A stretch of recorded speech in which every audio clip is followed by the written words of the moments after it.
Krishnamurti, in dialogue with Dr. Allan W. Anderson. J. Krishnamurti was born in South India and educated in England. For the past 40 years, he has been speaking in the United States, Europe, India, Australia, and other parts of the world. From the outset of his life's work, he repudiated all connections with organized religions and ideologies and said that his only concern was to set men absolutely, unconditionally free. He is the author of many books, among them The Awakening of Intelligence, The Urgency of Change, Freedom from the Known, and The Flight of the Eagle. This is one of a series of dialogues between Krishnamurti and Dr. Allan W. Anderson, who is professor of religious studies at San Diego State University, where he teaches Indian and Chinese scriptures and the oracular tradition. Dr. Anderson, a published poet, received his degree from Columbia University and the Union Theological Seminary. He has been honored with a Distinguished Teaching Award from the California State Universities.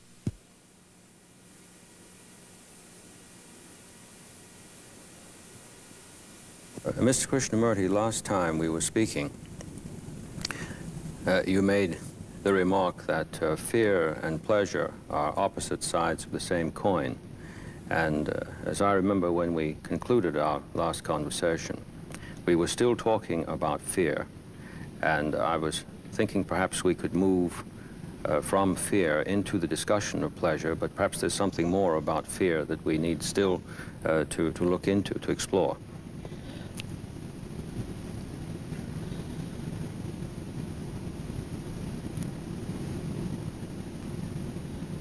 So I think for most of us, fear has created such misery, so many activities born of fear, ideologies and gods, that we never seem to be free completely from fear. That's what we were saying. And so freedom from and freedom are two different things. Aren't they? Yes. Freedom from fear and the feeling of being completely free. Would you say that the notion even of freedom for is also a suggestion of conflict? Yes. Yes, yes. Do go ahead. Yes. Freedom for and freedom from has this contradiction in itself, and therefore conflict, and therefore battle, a violence, a struggle. When one understands that rather deeply, then one can see the meaning of what it means to be free. Not from or for, but intrinsically, deeply by itself. Probably it's a non-verbal, non-ideational happening. I see. A feeling that all the burden has fallen away from you. Not that you are struggling to throw them away. The burdens don't exist. Conflicts don't exist. As we were saying the other day, relationship then is in total freedom. Your word intrinsic interested me. Sometimes I think in our tongue we will use the adverbial preposition in for that. Would it be possible to say freedom in, or would you not even want to have in? Not in, no. We don't want for, in, from. They're all out. I see. Yes, yes, go on. Please do. So these two principles, pleasure and fear, are seems to be deeply rooted in us. These two principles of pleasure and fear. I don't think we can understand pleasure without understanding fear. I see. I see. I mean, you can't separate them really, but for investigating, one has to separate them. Yes. Were it not for fear, do you think we should ever have thought? Pleasure. We would never have got the notion? No. I understand. I understand. It's like punishment and reward. Yes. If there was no punishment at all, nobody would talk about reward. Yes. Yes, I see. So, and when we're talking about pleasure, I think we ought to be clear that we're not condemning pleasure. We're not trying to become puritanical or permissive. We're trying to investigate or examine, explore the whole structure and nature of pleasure, as we did fear. As we did fear. And to do that properly and deeply, the attitude of condemnation or acceptance of pleasure must be set aside. It seems natural. Yes. I mean, if I want to investigate something, I must be free from my inclinations, prejudices. The looking forward to Yes. is I see, beginning to emerge from what you're saying. Yes. Yes, we say we look forward to pleasure. We even ask a person, don't we, what is your pleasure? Yes. We get nervous in thinking that perhaps we won't meet it. Now, I take it that what you're saying suggests the anticipation of gratification here. Would that be right? Yes, that's right. Gratification, satisfaction, and sense of fulfillment. We'll go into all that when we talk about pleasure. But we must be clear from the beginning, I think, that we are not condemning it. The priests throughout the world have condemned it. Yes. The notion of freedom is associated with many religious approaches to this. Yes. One is free from desire. Yes. Yes. So one has to bear in mind that we are not justifying it or sustaining it or condemning it, but observing it. Yes. To really go into the question of pleasure, I think one has to look into desire first.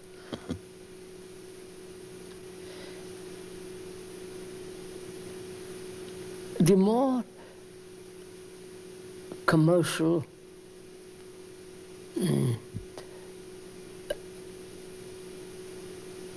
and the usage of things, the more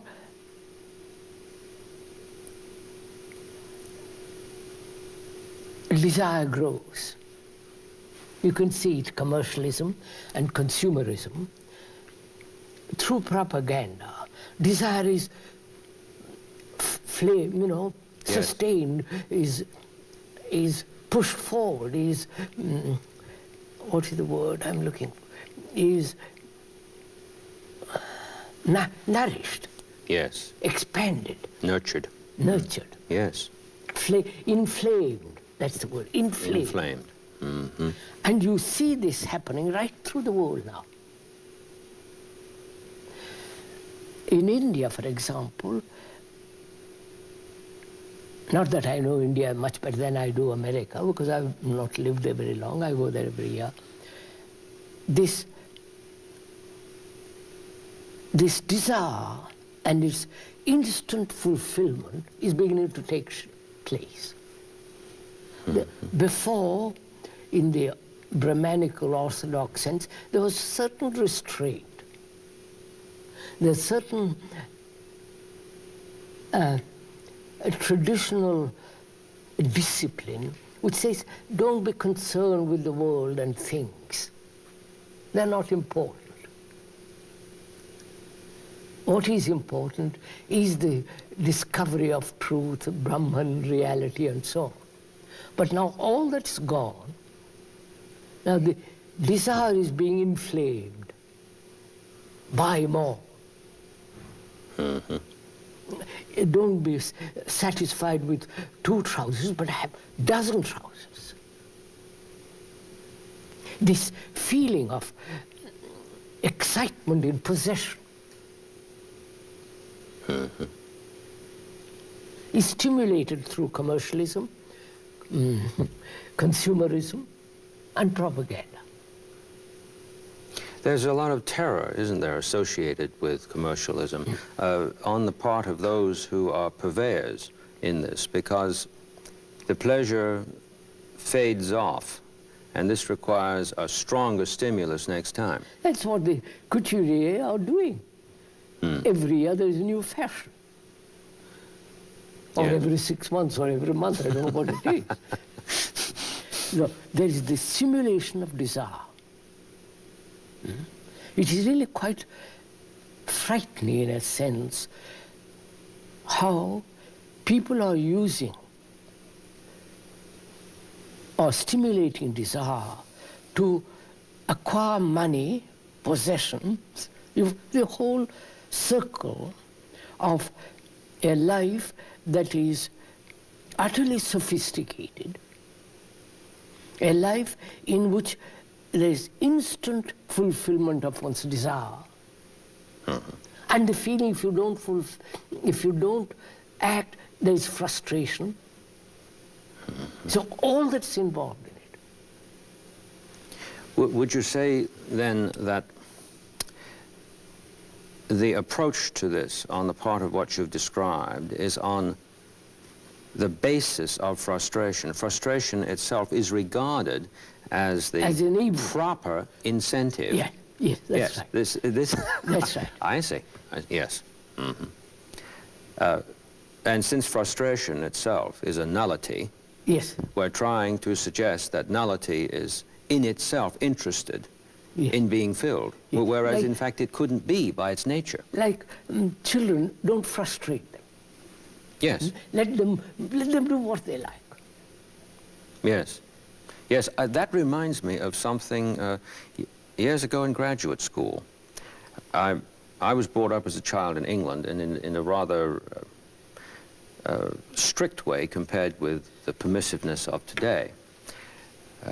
And one of my graduate colleagues told me that he had been brought up by his parents in a totally permissive way. This was at Columbia University. And he looked at me and he said, I think you were better off because at least you had some intelligible reference against which to find out who you are, even if what you found out wasn't right, there was something to find out. Okay. Whereas I had to do it entirely on my own, and I still haven't done it. And he talked about himself as being constantly in the world trying to hide the fact that he was a nervous wreck. Okay. We had a long conversation over dinner. Yes. So I think before we enter into the complicated field of pleasure, we ought to go into this question of desire. Yes, yes, yes, I'd like to do that. I mean, desire seems to be a very active and demanding instinct, demanding activity that's going on in us all the time. So what is desire?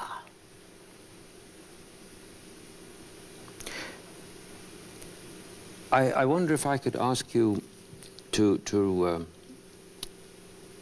relate it to appetite as over against what one would call hunger that is natural. Sometimes I found a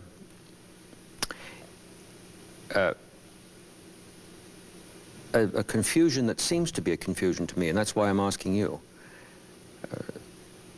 Someone will get the idea in class, talking about the question of appetite and desire, that if we look to nature, the lion desires to kill the antelope to satisfy his appetite. Whereas it has seemed to me the correct reply to that is no, that's not the case. The lion wants to incorporate the antelope into his own substance. He's not chasing his appetite. So I think they are both related, appetite and desire. Yes. Appetite, physical appetite, and there's psychological appetite. Yes, yes, yes, yes. Which is much more complex. Sexual appetite. Yes. And the appetite, intellectual appetite, a sense of curiosity. Even more furious. More furious, that's right. Yes. So, I think both desire and appetite are stimulated by commercialism, by consumerism, which is the present civilization actively operating in the world at the present time, both in Russia, everywhere. This consumerism has to be fulfilled. That's one. Right. We talk about planned obsolescence. Planned obsolescence, quite. You have that in mind. Yes, okay. I see. So, what is appetite and what is desire? I have an appetite because I'm hungry. That's a natural appetite. I see a car, and I've read a great deal about it, and I like to possess it, drive it, feel the power of it, going fast, the excitement of all that. That's another form of appetite. Yes. Appetite, intellectual appetite, of discussing with a clever, intelligent, observing man or woman, to discuss, to stimulate each other in discussion. Yes. And comparing each other's knowledge, a kind of subtle fight. Making points. Points, that's right. And that is very stimulating. Oh, yes. Yes, it is. And there is the appetite, sexual appetite. The sexual appetite of constantly thinking about it, chewing the cud. All that, both psychological and physical appetites. Normal, abnormal. The feeling of fulfillment and frustration. All that's involved in appetite. And I'm not sure whether religions, organized religions and beliefs, whether they will not stimulate a peculiar appetite for rituals. I have the notion they do. It seems to me that despite pious protestations that we made against that, but there is a theatrical display that occurs in the ritual. Go to Roman Catholic Mass, and you see the beauty of it, the beauty of color, the beauty of the setting, the whole structure is marvelously theatrical and beautiful.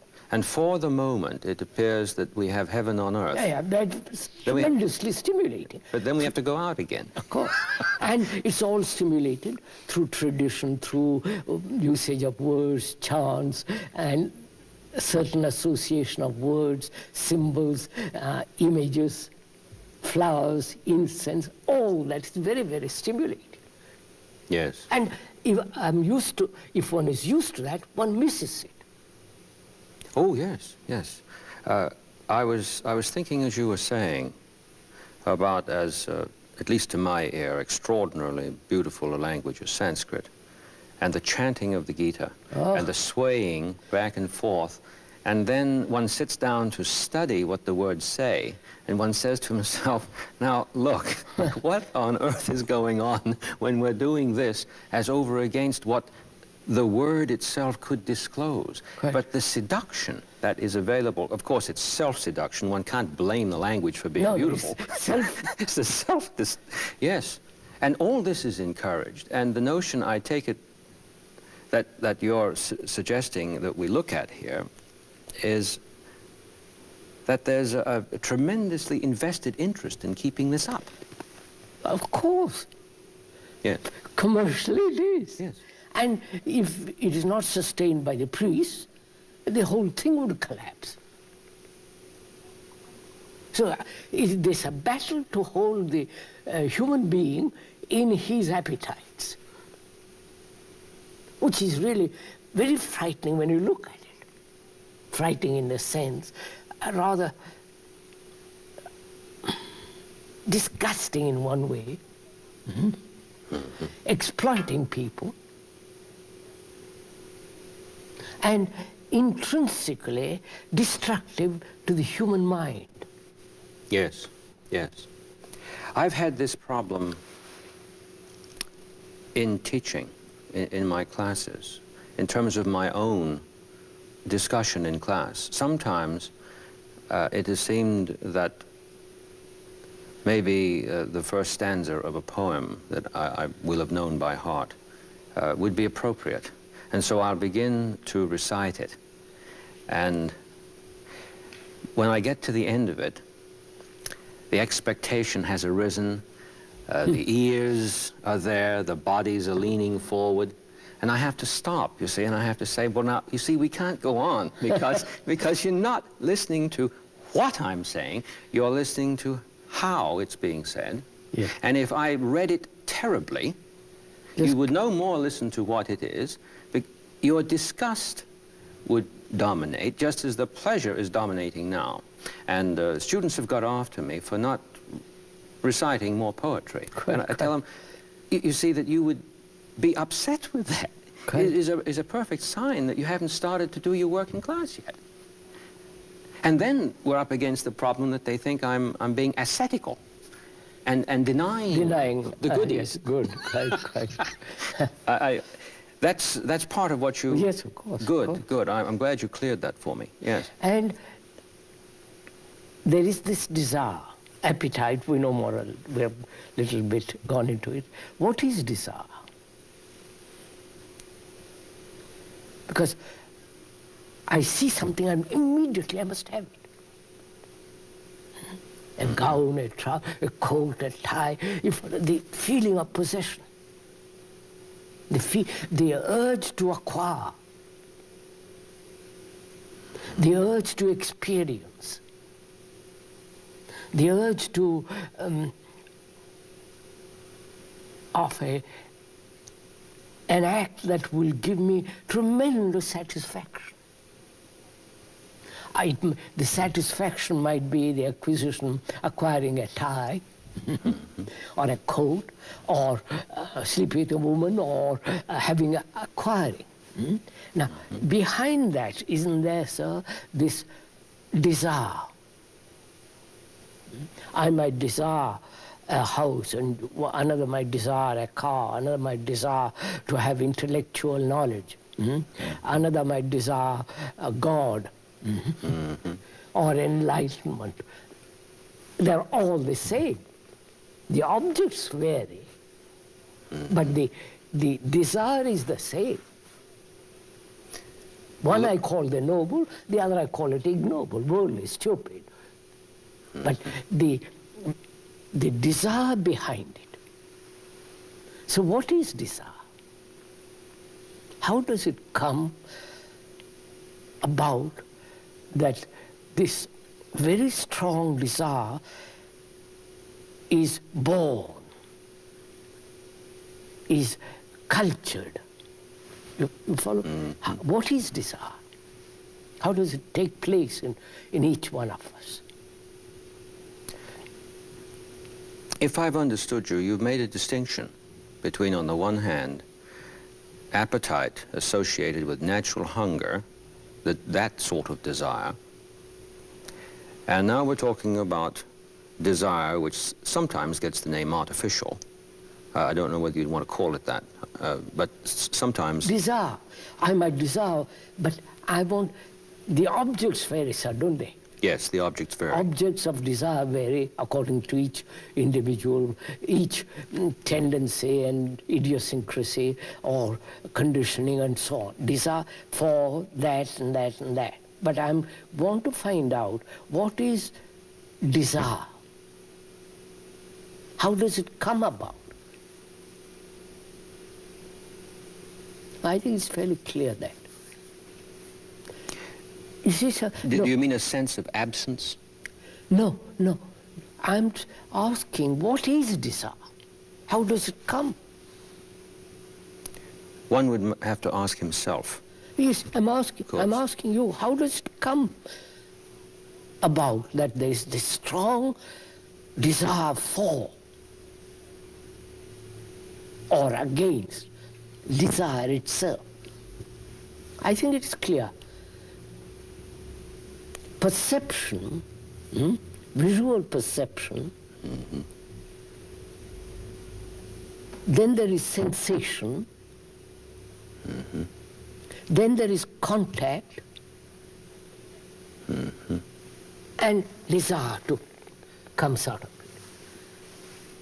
it. That's the process, isn't it? Oh, yes. I'm quite clear now what you're saying. I've been listening very hard. Perceptions, yes. Contact, sensation, desire. And then if the desire is frustrated, anger. All the rest of it, The whole thing goes down the line. All the rest of it follows. Follows, yes. So, desire.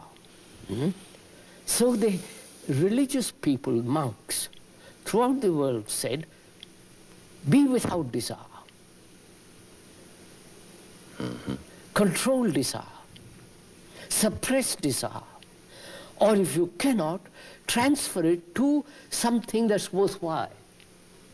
God, or enlightenment, or truth, or this or that. But then that's just another form of desire, not to desire. Not to desire, of course. So we never get out of that. Yeah. But you see, they said control. Yes. Power is brought into play now. Control desire. Because you need energy to serve God. And if you are caught in desire, you are caught in a tribulation, in trouble, yes. which will dissipate your energy. Yes. Therefore, hold it, control it, suppress it. You have seen this, sir. I've seen it so often in Rome. The priests are walking along with the Bible. And they don't look at anything else. They keep on reading it because they're attracted. It doesn't matter a woman or a nice house or a nice cloth or that. So keep looking at it. Never expose yourself to tribulation, to temptation. So hold it. Because you need your energy to serve God.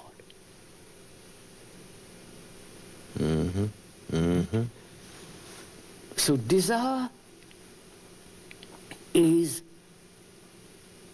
comes about through perceptions, visual perception, contact, sensation, desire.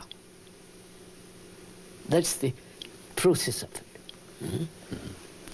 And then there's the whole backlog of memory of that in the past to reinforce it. Yes. Yes. Yes. I was taken with what you just said. Here's this book that's already outside me. Yes. It's really no more than what they put on horses when they run a race. Blinkers. Yes. Blinkers. The Bible becomes a blinker. Bible. The blinking Bible. Yes. I follow that. But the thing that caught me was never quietly looking at it. No, that's it, sir. The desire itself. Yes.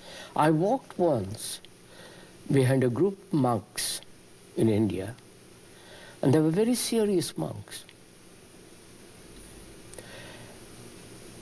The elderly monk with his disciples around him, they were walking up a hill, and I followed them. They never once looked at the beauty of the sky, the blue, the extraordinary blue of the sky in the mountains, and the blue light of grass and the trees and the birds and the water. Never once looked around.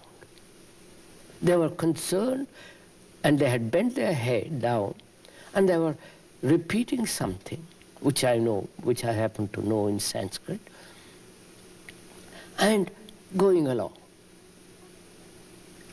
totally unaware of the nature, totally unaware of the passers-by, because their whole life has been spent in controlling desire and concentrating on what they thought is the way to reality.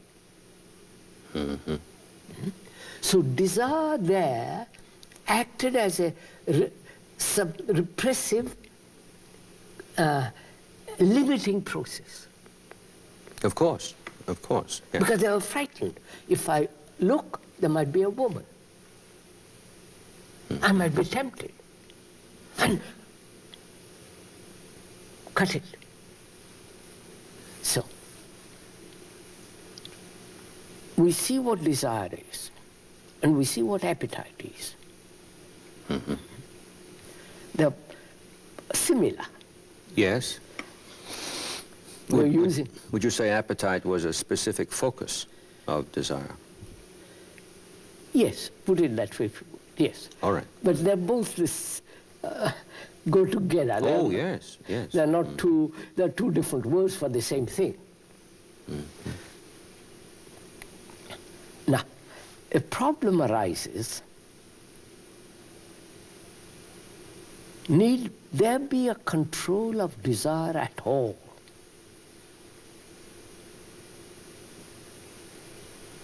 You follow, sir?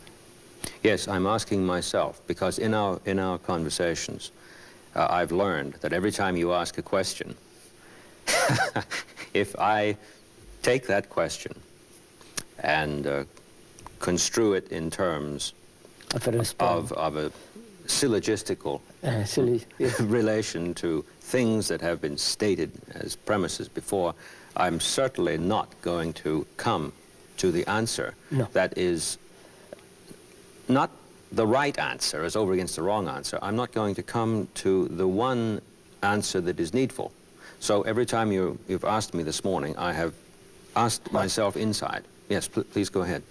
So that, you see, the discipline is a form of suppression and control of desire. Religious, sectarian, non-sectarian, it's all based on that. Control. Control your appetite. Control your desires. Control your thought.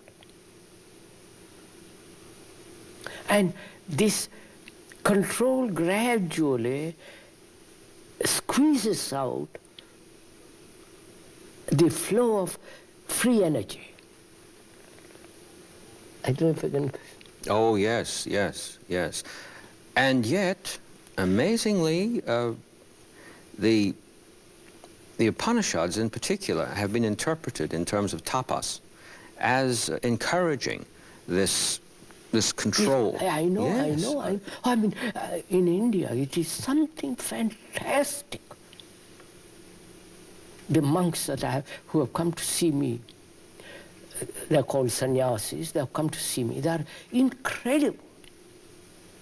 I mean, if I can tell you, a monk who came to see me some years ago, quite a young man, he left his house and home at the age of 15 to find God. And he had renounced everything, put on the robe. And as he began to grow older, at 18, 19, 20, sexual appetite was something burning. Mm-hmm. He explained to me how it became intense. He had taken a vow of celibacy, as sannyasis do, monks do. And he said, day after day, in my dreams, in my walk, in my going to house, begging, this thing was becoming so like a fire. Do you know what he did to control it? No, no. What did he do? He had it operated. Oh, for heaven's sake. Is that a fact?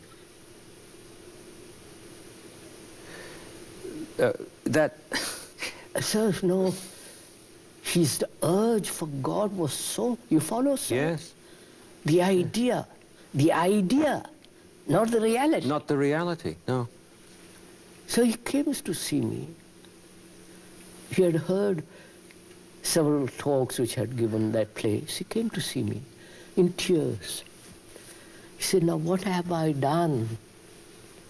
You follow, sir? Oh, I'm sure, yes. What have I done to myself? I cannot repair it. I cannot grow a new organ. It's finished. And he was insane. That's the extreme. But it is, all control is in that direction. Mm-hmm. I don't know if I'm... Yes, this is terribly dramatic. The one who's sometimes called the first Christian theologian, Origen, yeah. castrated himself. Yeah.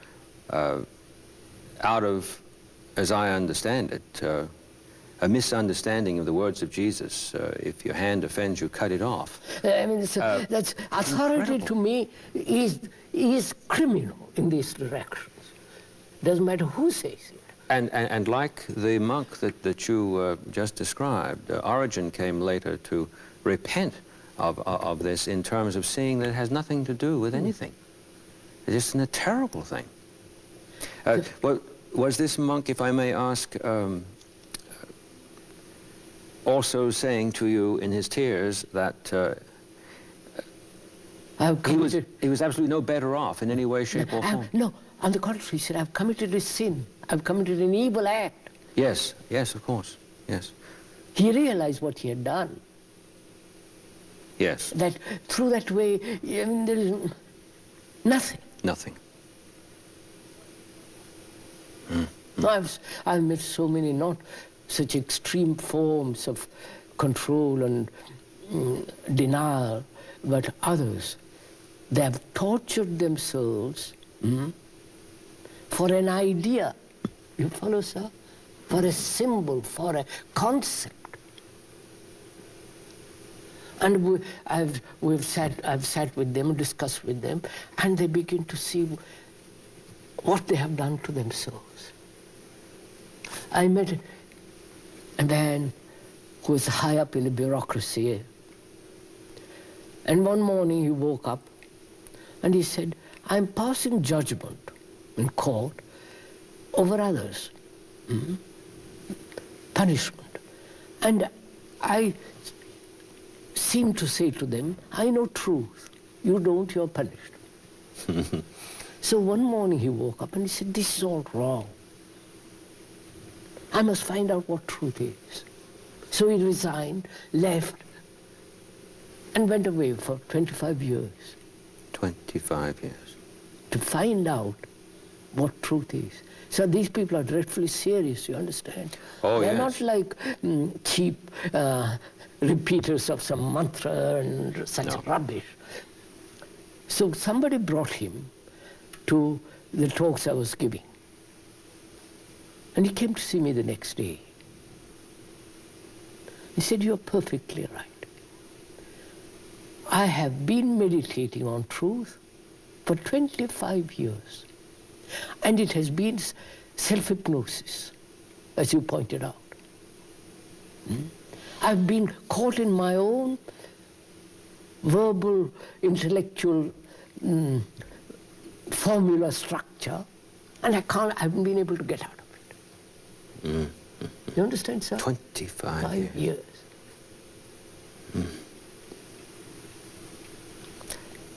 It's a very moving story. And to admit that is wrong needs courage, needs perception.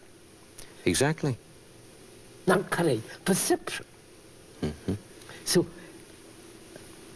now that's seeing all this, sir. The permissiveness on one side, the reaction to Victorian way of life, the reaction to the world with all its absurdities and trivialities and banality, you know, all that absurdity. And the reaction to that is to renounce that, to say, but I won't touch it. But this hour is burning all the same. All the glands are working. You can't cut away your glands. So, therefore, they said, control. Therefore, they said, don't be attracted to a woman. Don't look at the sky, because the sky is so marvelously beautiful, and beauty then may become the beauty of a woman. The beauty of a house, the beauty of a chair in which you can sit comfortably. So don't look, control. You follow, sir? I do. The permissiveness, the reaction to restrained control, the pursuit of an idea as God, and for that control, desire. And I met a man again. He left his house at the age of 20. He's really quite extraordinary chap he was. He was 75 when he came to see me. He had left home at the age of 20, renounced everything and all that, and went from teacher to teacher to teacher. He went to, I won't mention names, but that won't be right. And he came to me, talked to me. He said, I went to all these people asking if they could help me to find God. I've spent from the age of 20 till I'm 75, wandering all over India. I'm a very serious man, and not one of them has told me the truth. I've been to the most famous, to the most socially active, the people who talk endlessly about God. After all these years, I return to my house and find nothing. And you come along, he said to me, you come along. You never talk about God. You never talk about the path to God. You talk about perception.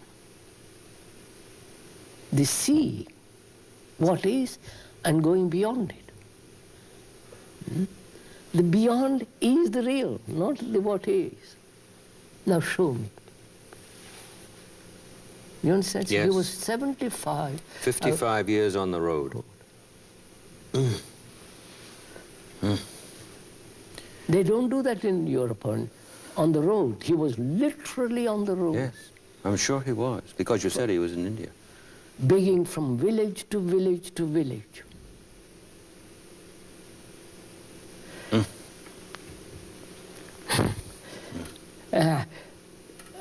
When he told me, I was in so moved, tears almost, to spend a whole lifetime, as they do in business world. Yes. 50 years to go day after day to the office and die at the end of it. It is the same thing. Fulfilling of desire. Money, money, money, money. More things, things, things. And the other, none of that, but another substitute for that. Yes, just another form. So, looking at all this, it is dreadful what human beings have done to themselves and to others. Seeing all that, one inevitably asks the question, how to live with desire? You can't help it, desire is there. The moment I see something, a beautiful flower, the admiration, the love of it, the smell of it, the beauty of the petal, the quality of the flower and so on, the enjoyment. One asks, is it possible to live without any control whatsoever?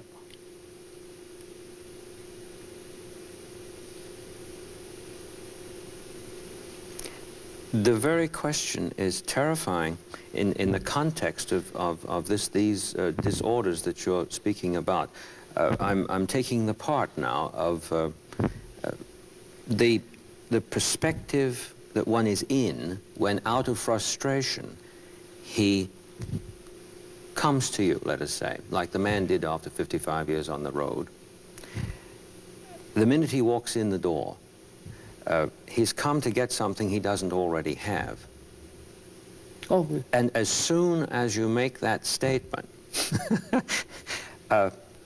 if the answer that is coming up, and there's already where it starts ifing right now, if the answer is going to be something that completely negates this whole investment of 55 years on the road, it seems that most persons are going to freeze right there. And it's a cruel thing too, sir. He has spent 55 years at it, and suddenly realized what he has done, the cruelty of deception. You follow? Oh, yeah. Self-deception, deception of tradition. You follow? Of all the teachers who have said control, control, control. And he comes and says, and you say to him, what place is control?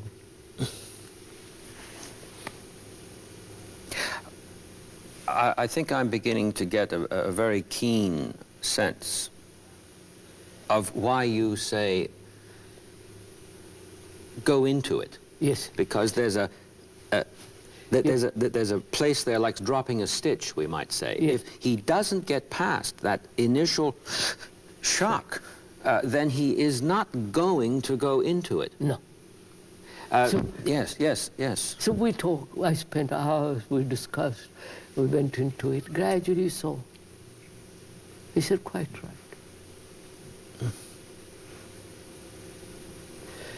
So, sir, unless we understand the nature and the structure of appetite and desire, which more or less say, we cannot understand very deeply pleasure. Yes. Yes, yes. I see why you've been good enough to lay this foundation Yes. before we get to the opposite side of the coin. Yes. Because pleasure and fear are the two principles that are active in most human beings, in all human beings.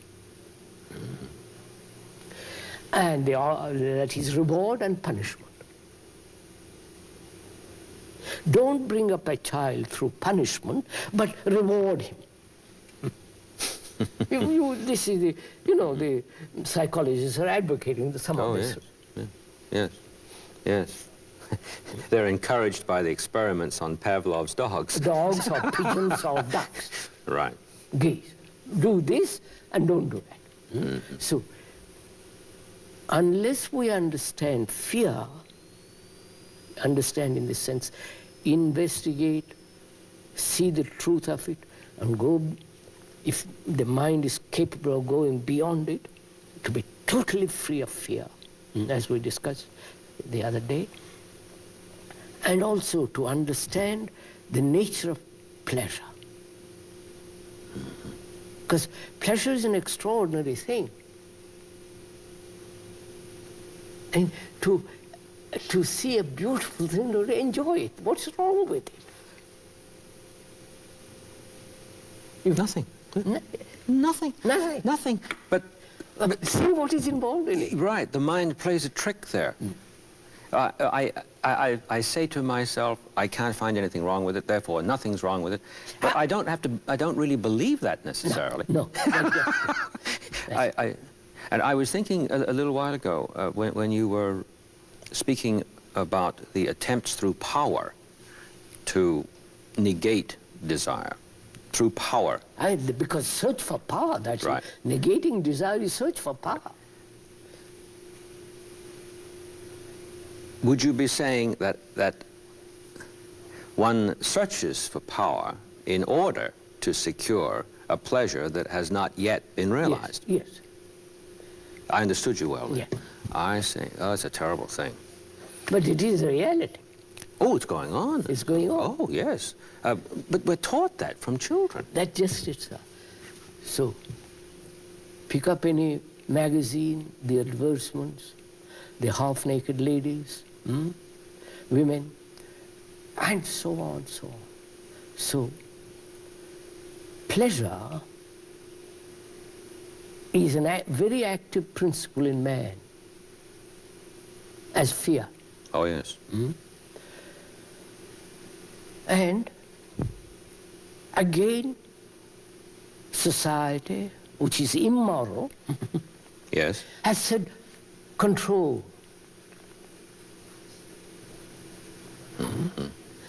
One side, religious side, is control, and commercialism says don't control, enjoy, buy, sell. You follow?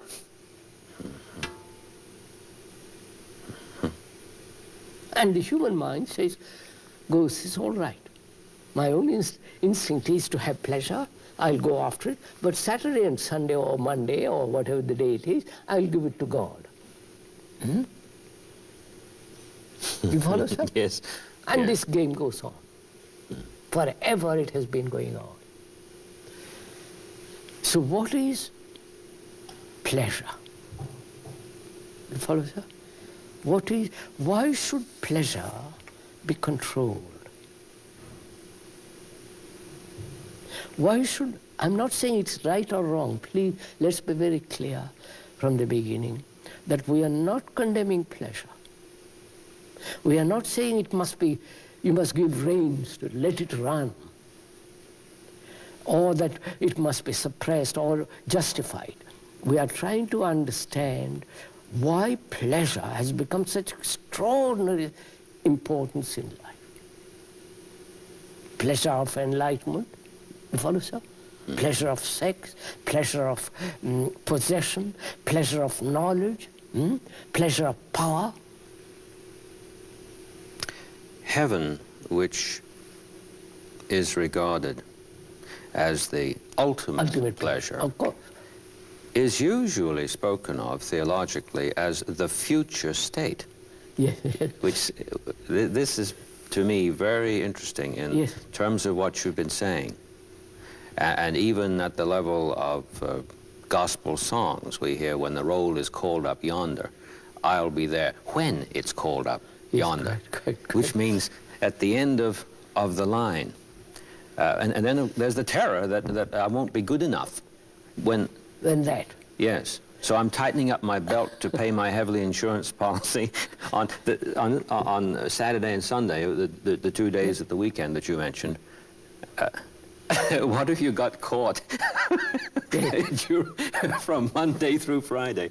Yes. So, pleasure, enjoyment, and joy. There are three things involved. Three things. Pleasure, enjoyment, and joy. Happiness, that is, joy is happiness. Ecstasy, the delight, the sense of tremendous enjoyment. And what is the relationship of pleasure to enjoyment and to joy and happiness? Yes, we've been moving a long way from fear. Fear, that's yes. right. But I don't mean moving away by turning our back on it. No, we have gone into it. This is the movement from that to this. It's not away from. No. Pleasure. There is a delight in seeing something very beautiful. Delight. If you're at all sensitive, if you're all observant, if there is a feeling of a relationship to nature, which very few people unfortunately have, they stimulate it, but the actual relationship to nature, that is when you see something really marvelously beautiful, like a mountain with shadows, valleys, and the line, and it's something, a tremendous delight. Now see what happens. At that moment there is nothing but that. That is beauty of the mountain, lake, or the single tree on a hill. That beauty has knocked everything out of me. Oh, yes. And at that moment, there is no division between me and that. There is a sense of great purity and enjoyment. Exactly. Now then, see what takes place. I see we've reached a point where we're going to take a new step. I feel it coming on. It's amazing how this thing has moved so inevitably, but not unjoyfully. Not unjoyfully. No. In our next conversation, I would just love to... We are going on. Yes. Is it time?